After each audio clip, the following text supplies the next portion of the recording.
Hi, welcome to the Ellis Talker Show. I'm DV LeBron. Today I have a very special guest. I have Dr. Faye, the superintendent of MISD. She is our new superintendent. Dr. Faye, thank you so much for coming on the Ellis Talker Show. Thank you for having me. I appreciate it. So go ahead and tell the people in Midlothian a little more about you. I know you've been around and stuff and people have said wonderful things about you, but maybe for those that may not know you, can you tell them about yourself? Yeah, I am obviously new to the district and new to the city of Midlothian, and I've spent the past 25 years in education actually at the same district in San Antonio. I'm very proud of that work, Southwest ISD, and very proud of my history and my background and the community that I left behind. But very excited to be here and take on a new challenge. And I took a big leap of faith after being part of a system for, a long period of time to take on a role in a whole new environment. And so far it's been fast and furious. I'm learning as fast as I can to try to support the needs of the students in our system. And now that we've brought students back, that's been really healthy, and I'm excited about that.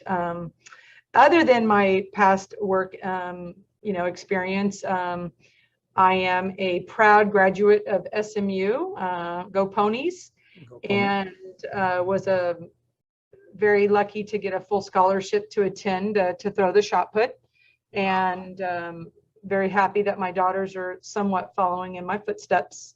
So I have 3 children, married to my high school sweetheart. Have a son who's 23, a sophomore at Rice who is 19, and then I have a Panther who is 15 years old, and excited that she's starting her journey here with me. Well, I mean, that is an awesome background. Used to shot put. That takes a level of strength, athleticism. So that's pretty cool. I didn't get a chance to play any sports, so. That was 30 years ago. I don't even run these days. So. 30 years ago, you would have been pretty young if it was 30 years ago. Definitely was. So I wanted to go ahead and talk to you about, obviously when you come in as a superintendent, you're now the point person, you're the one running it, you're governing the day-to-day operations. You don't do the political stuff, but what you do is you run the everyday happenings at MISD. So let's talk about, I wanted to talk about the budget and taxes. So, obviously taxes affect the people of Midlothian, the parents, and some of us that are in Waxahachie. But I wanted, the way that it pertains to you is how you steward the money. It isn't a political thing, but how you steward the money of the people of Midlothian. So what do you think about, is our tax rate currently that we have, is our upcoming budget going to meet the needs for some of the goals that you have? What are your thoughts on the budget and taxes? I think that I know that 85% of the budget for school systems most of the time is spent on human capital, people, right? Teachers in classrooms, principals, admin, staff, custodians. And so for right now, I think that we're very much aligned with our tax rate and we're competitive with other systems around us. And I think that I am trying to learn some things about the district through working through some dynamics with the central office staff to determine, are we staffed appropriately to actually meet the needs of our kids, which I'm not quite there yet. And so I do know that we are very slim staffed in our curriculum office, and that is a bit of a concern to me. I have shifted some resources this year to support principals in a better capacity to get them someone who can truly be their thought partner on campuses and support their daily grind and their work and thinking through how do we move our kids to a completely different place with achievement and growth. And, I have some vision for building out some career and technology programming that will be very different, I think. Very proud of that. And sometimes I think building out a vision allows you to recreate where monies are spent. And so I'm hopeful to dig into that work. I know that we have a cybersecurity pathway at MISD where both of our high schools can feed into that. I've been part of a good program back home in San Antonio where I came from and pitched an idea to the cybersecurity teacher, and proud to say that we now have 2 competitive Cyber Patriot teams that are working after hours to try to build their capacity. And so are we there yet? No. I envision someday building out CTE program for our community like no other. And that's a big dream of mine. And so I'm hopeful for that. But that takes money too. Yeah, it does. But I think that we have community partners here who are also very interested in that. I know that I've met specifically with Gerdau.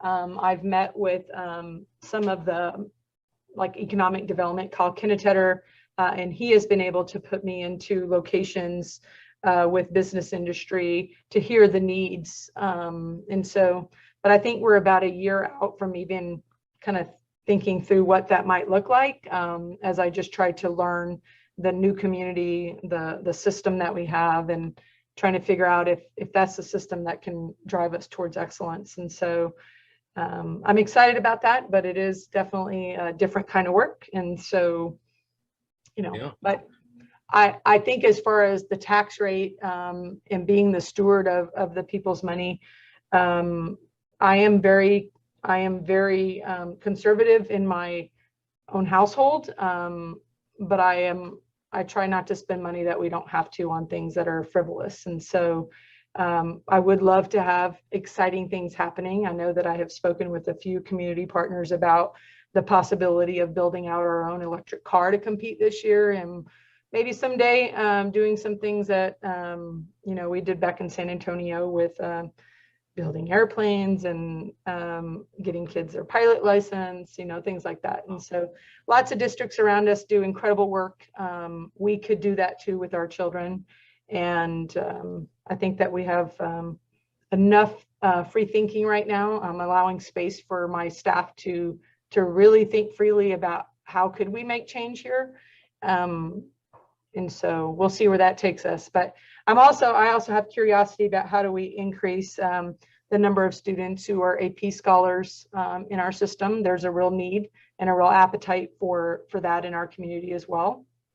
And I think we can get there. But we also have a big appetite for dual credit programming.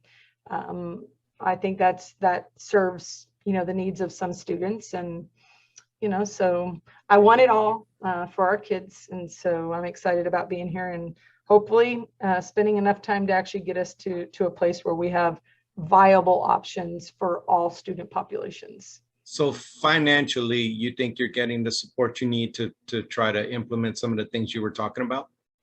Yes, I think some things do not take money. They take creativity and people's willingness to work with kids in a different capacity. Some things, we'll have to learn about, maybe some things that we don't need anymore. Specifically looking at when we do duplicate CTE programs at both high schools, that limits the types of programs that you can have as a whole system.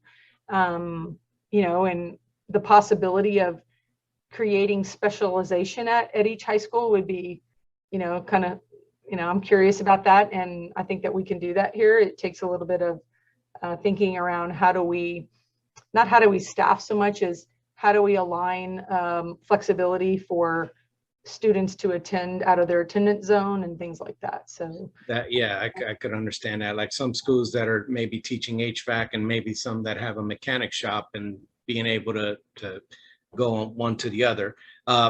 There was talk about ESSER funds. Those are funds I believe we're getting from the federal government for COVID. Now, what are your thoughts on how it's being spent? Is there some ideas on how you're going to have it spent? Can you tell the public about what the district is going to do with those ESSER funds? Yeah, so we actually got a lot of feedback from the campus level around the needs of our principals. And I think that is very important when you're looking at additional funds, because those funds only last for a certain amount of time. When you use those funds to completely staff, you have to be willing to lose those funds at some point because they're not going to be around forever. And so the principals were very much engaged and involved in making those decisions, and they chose to use their money on creating interventionist roles at campuses that can work, some directly with kids, some working with teachers that need support on how to work with students that need intervention. We have lots of money set aside for tutorials for the COVID slide, I guess, we're all calling it, and kids that really missed out under the environment that we had to be in last year. And the way data is looking, I'm hopeful that we don't have to move into that zone again. But, as COVID again picks up, we're watching our data very closely, as are all superintendents in this county. And my hope is that, we're going to see a peak here pretty quick, and we can, still provide services to families that need, they feel like they need a little bit more security on campuses. But interventionists, tutorials, a lot of those funds have been pushed in that direction. And then with some of the funds, and I might be able to be corrected on this, but I believe we could go back and pay for things as far back as March of last year that we've already done. And that frees up some of those monies to do other things with. And so I know some portion of the money we're looking at spending on some technology. Technology in this system is a good thing. When we went full remote on a dime after spring break, I think across Texas, the districts that were sitting in a one-to-one device status had a much easier time coping with how to deal with that because they literally moved teachers online. And all of our kids had devices, and that was a good thing. The district where I came from, we also experienced that. The difference is that we had probably about 65% of our population that did not have internet access, and so our struggle was getting access to the internet. And here that was an issue for some. I think they ended up purchasing about 200 to 250 like hotspots for kids to use. And so that worked. But there is no replacing kids coming to school and experiencing school life with a live teacher. And, so, but yeah, we did use some of those funds to push some technology upgrades and things like that. So you touched on COVID and some of the transitions that needed to be made by the schools all over the state and all over the country. COVID is rearing its ugly head again with this Delta variant. And obviously there's a lot of political conversations about it, but as the administrator of your school district, what are your thoughts going forward if this worsens? What are some of the things that you think you might have to implement coming up? Just kind of update the public on where the superintendent sees this going if COVID cases keep rising. Yeah, my hope is that we see a decline, but that might be wishful thinking. We post our data out on the web every day, so it's live for everyone to see. We are working through several different options right now. We sent out a survey to our families last week. One part of it was very general. There was some concern about the possibility of people taking that, more than one time and kind of skewing the data a little bit. But and that part was on, do we prefer to go, back to the masking environment? Very loudly, about 81% of the population that submitted a response, and we had over 3,000 at the moment, said they prefer not masking up. And so that was we're being mindful of that. Yeah, we're being mindful of that. That seems to be the norm in Ellis County and some of our surrounding districts. That is not the norm in other places. I know Dallas County has definitely taken a stance on it, and then some of the northern districts of the Dallas area are now going back to requiring masks and things like that.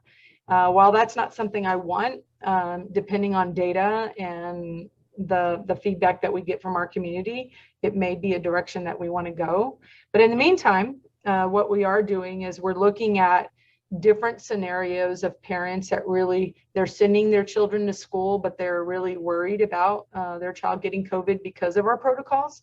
And so we are currently working through that data, which was the other part of our survey, where the people had to get very specific with, if we could create a more secure environment that had some asynchronous opportunity, but their kids could still come to school, like, would they be interested? And so we had about 340 parents in our grades of kids of K through 6, I believe, who said they would be interested in something like that. And so we're creating central office thought partners to work individually with principals around what that might look like on their campuses, so that we can meet the need of the specific community and not make it a big district-wide, this is how we're going to do it, and everybody has to acclimate to that.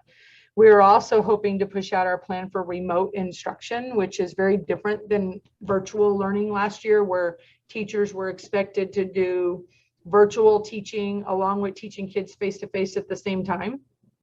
That was not a pleasant experience for students, nor was that a pleasant and engaging for teachers. That is a very difficult thing to do.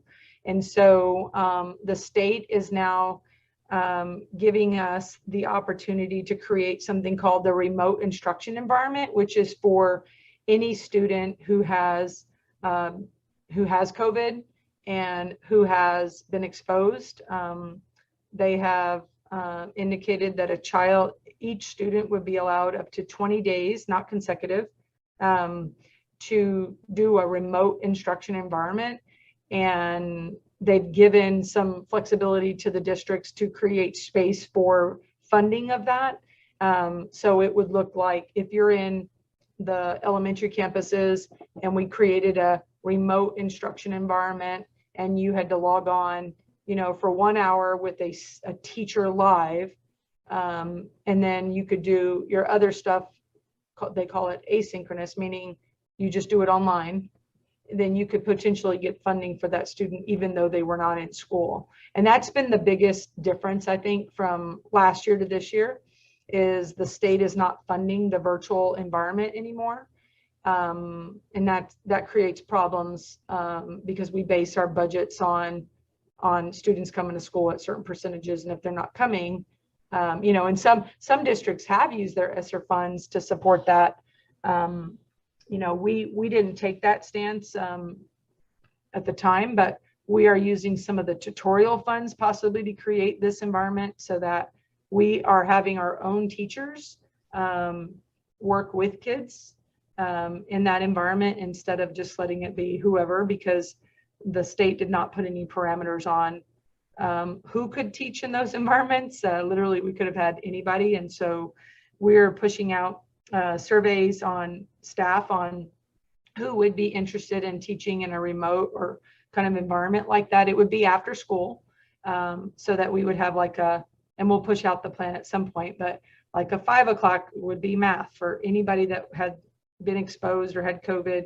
6 o'clock would be English, 7 o'clock would be this, and paying teachers $40 an hour. We're hoping to attract some of our higher quality staff to do that work. And at the end of the day, it's better than having a non-certified teacher in that environment during the school day. So, well, it sounds like you have some things in place for COVID and how it progresses. One of the things I was reviewing the last school board meeting, and they were going through some of the data. It was either the last one or the one before that. They were going through some of the data, and there was some positive things to take out of it, and there was some negative things to take out of that data. So I'm going to cover a few topics on it, but one of the one of the ones I wanted to talk to was special education. Obviously, as a parent of a special needs kid and, understanding what that looks like all the way through, I know that they suffered the most with this COVID because of their requirements and, the things that they need just weren't met because of the health concern. It was more important to keep them alive than, than those things. But there was a major problem with their setbacks, and then catching up when you're a special needs kid. Catching up doesn't look the same, and it requires more effort for the student along with the educator. So what are some of your plans going forward to address specifically the special needs and some of the things in the data that said that they were behind? What are some of your plans to address those things? So I think if we're talking about, I'd probably like to answer that in two parts. One is in the COVID environment, still, what does that look like?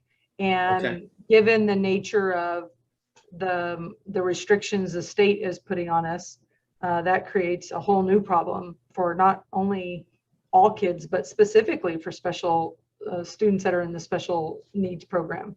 And depending on their disability, some parents are really not going to want to send them to school because they're immunocompromised, or, they have some very special circumstances that general education kids just do not have.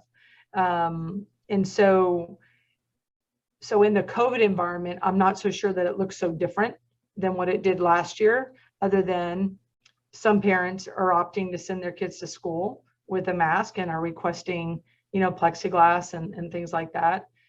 The state has put some things into place for students that actually took the assessment and did not do well or did not take the assessment. And so I believe it's like 30 additional tutoring hours that they have to make up. I have my personal opinions about that. I think, wow, a kid goes to school all day long for 8 hours and then they have to put in another 30 hours of, accelerated type of instruction environment. And that's a challenge for any kid, but specifically for special needs kids. And so in the COVID environment, that is a tough one. I can tell you that all of the things that we're planning to unveil beginning next week, I think my hope is that we have some of these really ironed out with teachers that are going to be part of that, and parents are going to opt into that. We will not provide services that are required by law, number one, and we'll do the best job that we can with the skills and the environments that we have to create that in. If it was a non-COVID environment, I think that looks very different, in that you can really look at where students are not performing and try to accelerate. And so acceleration and remediation are two different things. And so what that looks like for students in our special needs program they're just very different. And I think we call it specialized learning here. I don't think we call it special education. And so if I misspoke, I apologize for that. But yeah, if we were in non-COVID, I would be wanting to do some very wonderful things, especially with our more adult students in those programs, specifically students that are in life skill programs. I believe there's a space in education where we want these kids to have viable lives, where they can function independently, maybe not completely alone, but so that they can, be productive citizens, right? Yes. Have jobs, and not jobs that are, cleaning the trash cans, but real jobs, And so I know in my prior district, I always felt that if we expect industry to hire students that have special circumstances, then as public education system, we should probably want to do the same thing. And so we literally hired 3 special, our special transition program students into the HR department, and they did great work for us. And then COVID hit, and so here we go again, And so I do think that the special needs you know, children and young adults, they've been hit the hardest. And, you know, there's not a lot of options out there for them, but I think we could get creative. COVID makes it so much harder, but definitely moving forward, I would love to bring some creative things to the district that we've done in other places. So. I actually did an interview with the Bridges Training Foundation. They're a local foundation that helps special needs kids when they're done with high school, transition into adulthood. They're doing great stuff, so I highly recommend that people look them up, and maybe the district should work with them too. Cool. So the other subject on that data was, I think they call it economically disadvantaged, and the different racial breakups, and then how the schools fare to each other in comparison. And what are your thoughts on that, and how to address, you know, the kind of the not the lacking learning, and for lack of a better term, their kind of impediment there that they're having in the statistics compared to the other student body? What kind of things are you thinking about when addressing that? So we definitely have a disparity when you're looking at achievement of ECODIS, meaning kids that do not meet a certain economic standard in our system. It is significant in how they achieve comparatively. I know that there should definitely be some consideration on smaller class sizes for campuses that serve what we would call underserved, marginalized student populations. I am overseeing one of those campuses directly, and that's going to give me a specific way to look at how we do things in the system from a lens that's completely from the principal lens, as opposed to the big system, you know, superintendent looking down on things. So working specifically with one of the campuses as the principal's direct evaluator to look at how are we doing that work? How do we support campuses that have students that are at risk or economically, you know, disadvantaged? We have economically disadvantaged kids at every campus. We have more of them at specific campuses, and how we staff that is very important. And the types of programming that we have there are very important. And right now, I'm just not sure, you know, unless I dig in and get my hands dirty a little bit with it, like what is really going on and why do those exist? I know that we also must think about tracking student data from the time they get here. And so we are definitely using some different ways to do that this year. You probably heard during, I believe it was the May meeting where they approved for the MAP, the universal screener. It's called MAP. I'm not sure, like I would probably mess it up if I gave the name of that, but it's all acronyms. Yeah, it's an acronym and I should know that one. But basically it is a good way to track for our students on grade level. What are their gaps and how do we solve for that? Everybody in education can do better there. I'm a firm believer that if you get it right in the K-1-2 arena, then you tend to spend a lot less time intervening when they're in third, fourth, fifth, sixth, and all the way through. I've been a high school principal where I've had students enter the high school that read at a third grade reading level, and that's a big challenge, right? Because the teachers at a high school are certified to teach high school. They're not certified to teach third grade reading or math. And so I've always had, you know, some big passion points around what is happening in kinder, first and second grade. I would love to look at the potential for ECODIS kids to possibly attend school in a different environment, a possible year-round school that has different kinds of breaks. It wouldn't be, you know, but I think that you lose some of our kids get to go home, and families that have, you know, academic vocabulary at their fingertips, and they talk about it at their dinner tables, or, you know, and some of our kids don't. And how do we solve for that by, you know, sending them home for 3 months and they lose out on what, you know, so there's that thing to consider. But yeah, so I'm actually working with 4 principals directly this year on their campuses to look at how to give me a line of sight of how do we staff campuses differently? How are each of our principals using their budgets? How do we allot their budgets? Things like that. And so I had 4 courageous principals that said they would work with me. So that is courageous. Yeah, you got the boss right there.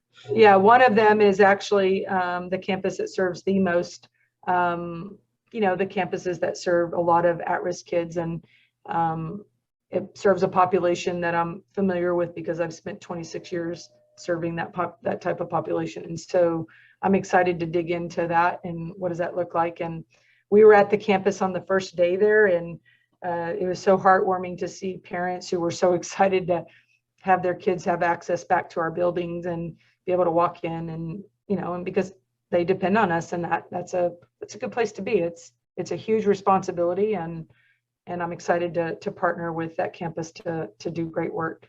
I know that having worked in San Antonio for so long, you probably worked with a lot of English learners, and some of the data on that kind of showed that they were kind of struggling too.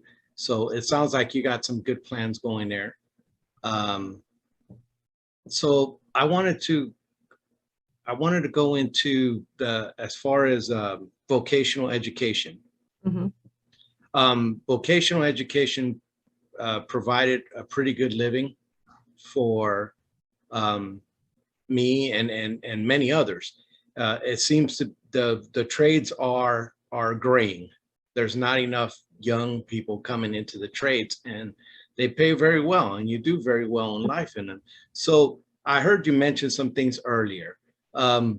What is kind of when it comes to vocational ed, what is kind of your vision for that? Are you looking at maybe some HVAC programs, electrical, or I heard you say cybersecurity.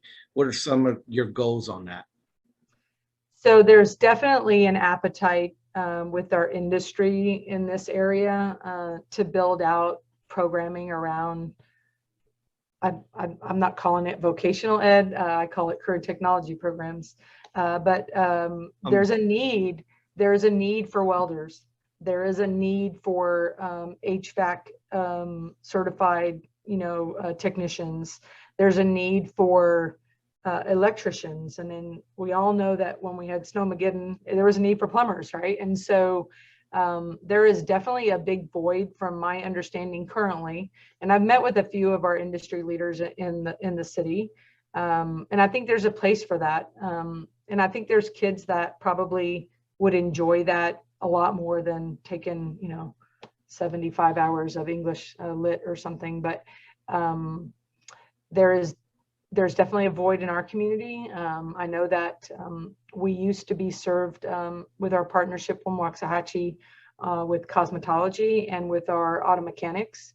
And now they are at capacity. And so we have kids that are not able to get into that arena right now because we don't offer that here. And that's just sad because, you have kids that literally, they have no direction, so yeah, I have a huge, matter of fact, I did have a meeting this morning with one of the leading industry partners about setting up some, work as a committee, working with the city and industry partners to kind of create the vision for that work.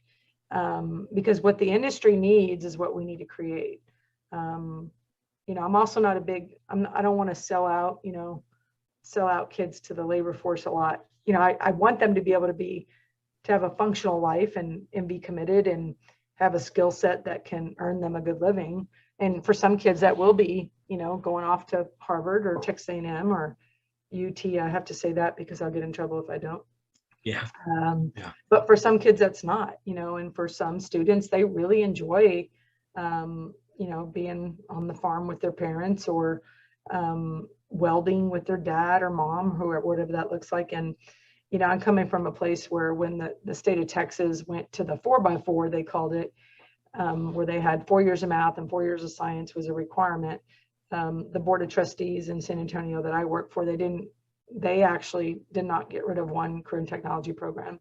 So we graduated, from one high school, 30 welders a year. We were building out for an electrical program at the time. But yeah, I think that there's definitely an appetite for that on the industry side, and how that looks, and how we create that becomes really important, because we want those kids to be respected as much as we respect the kid that chooses to go to Texas A&M or to Baylor. I'm going to make sure I say Baylor. I have some friends that go to Baylor. If you do that, you're going to end up having to mention every single school here eventually. SMU, Rice, TCU. All of them. All of the Texas schools. We want them to go everywhere. I like what you said about that, getting recognition as much as college, because, not everybody is meant to, go through Shakespeare and English lit in college. And that's not a bad thing. Some people have different things that they're better at. College didn't come for me till later. I had to go to the Navy and I had to learn a trade. There are a lot of kids that have to go that way. So providing that option is good. So kind of in closing, I want you to, because you're new here and, there's a lot of stuff that happened before you. There's a lot of things that happen at board meetings. So I kind of just wanted you to talk to the people of Midlothian, the parents, just kind of tell them what your vision going forward is, just kind of how you see the district and how you see the district now and where you want to be with it. Just go ahead and tell them. So that's a good question. And I think that for the most part, you are correct. There are things that have happened way before I got here. And there's going to be things that happen while I'm here. And my hope is that we have less of them. Nobody wants to have problems, but we're going to have problems. And that's going to be okay. And we're going to solve them together. What I would love people to know is that I have never worked with a better group of adults. And I love the people that I work with back home. But there are some quality teachers, and there are quality principals, and there are quality people that work at central administration who want what's right for kids. And that's just a great feeling when you can walk into a place and identify that. So that's a plus. The other thing is I've always wanted to be at a place where kids were truly respectful. And you grow that in some systems. And I was very fortunate to have been coming from an environment that, sometimes we got it, sometimes we had to coach it, but eventually, we had different kind of challenges. But here I have not met a young adult high school kid yet that has not said yes, ma'am, or no, ma'am to me. And I think that's pretty significant. That happens in your schools, but that happens in our homes, and that's still a good thing. So my vision for moving forward is I can control and I can control my attitude on how I respond to the dynamics of the school system and how that interplays with the dynamics of our community. I can't control for adult behaviors outside of here, but I have high expectations of myself. And I assure you, I have high expectations of the people that work with me. And I have just been so impressed with the teachers who have taken on a really big challenge in the last couple of years all over the country, but specifically here. When you look at academic performance data across the state of Texas, there was a big dive, right? Kids just did not overall do as well. That we did see a dip at Midlothian ISD, but we did not see the significant dips that other districts did. And I think that's because we have incredible parents who want great things for their children and an amazing group of teachers who get the work done every day. And so I really want to drive that home, is that teachers are where the magic happens. It is never in the superintendent's office. And the only role beyond that has a significant impact on how our students, perform is going to be that campus principal, and how we support principals is really, really important to me. And so I think we can grow there. I think we can get better there, but that'll be a lot of where I spend my time and trying to understand how do we or do we not support principals? Because I can't teach Maddie Faye in grade 10. That's not my job, but it is somebody's job. And what we do at central office does have an impact on how principals have to, interact with that and decisions. And then teachers have to interact with that. And so, and they're the only ones who can have the kind of impact on children that our country needs. And so, we'll see how I do, but I do have a big vision for that. Teachers are important, and they're important in so many ways. I've never met a teacher that didn't care about their kids, not a great one. So I know there's a lot of chatter on the outside about, what is our role in public ed? Is that just to teach math and science and reading? And I think, yeah, that is our charge. But I think even in the one-room schoolhouse someday, at one point, teachers love their kids. And I've had challenging kids, but I've never had a student that I just didn't grow to love and want what's best for them in their life. And so my overall vision is that every student that comes through MISD leads a better quality of life and can follow their passions because of what they experienced here. And, if I can create that, I'll be happy. I'll lay my head down at night and be happy about that. And, what that means is a lot of hard work and determination and shifting culture a little bit. But for the most part, this is just an incredible staff, an incredible group of kids. And I'm just pleased inside of this district on what we can do. And so, and I want people to know that, even when we have a hiccup and when we have controversy, kids overall, I got to go out and watch band practice the other day and got to coach a kid that I've never met in my life. And I just happened to be out there with my own child, and they're just so responsive and they want to do great work. And that's directly coming from kids. And so it's I definitely want to say that the short time you've been here, you've had a very positive effect. Things get controversial and people do what they do, but you've hit the ground running. From what I've seen, my conversations with you have shown me that you care about the kids of Midlothian. So I'm very grateful to have you at MISD. I really appreciate you also coming on the show. It's been informative, and I hope the people of Midlothian really enjoyed it. Well, I hope so. And I look forward to being able to concentrate on the real work, which is to create an excellent system for kids. Excellent. So I'm going to be having next week, I believe I'm going to be having Mr. Rogers, WISD school board member, and I am looking at early September, I think it's September the 3rd, I'm going to be having the new superintendent, Dr. Hollingsworth of WISD, coming on for an interview. So I hope you guys tune in and watch it.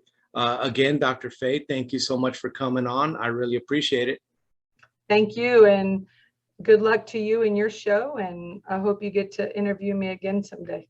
I hope so too. I appreciate it. Have a good one.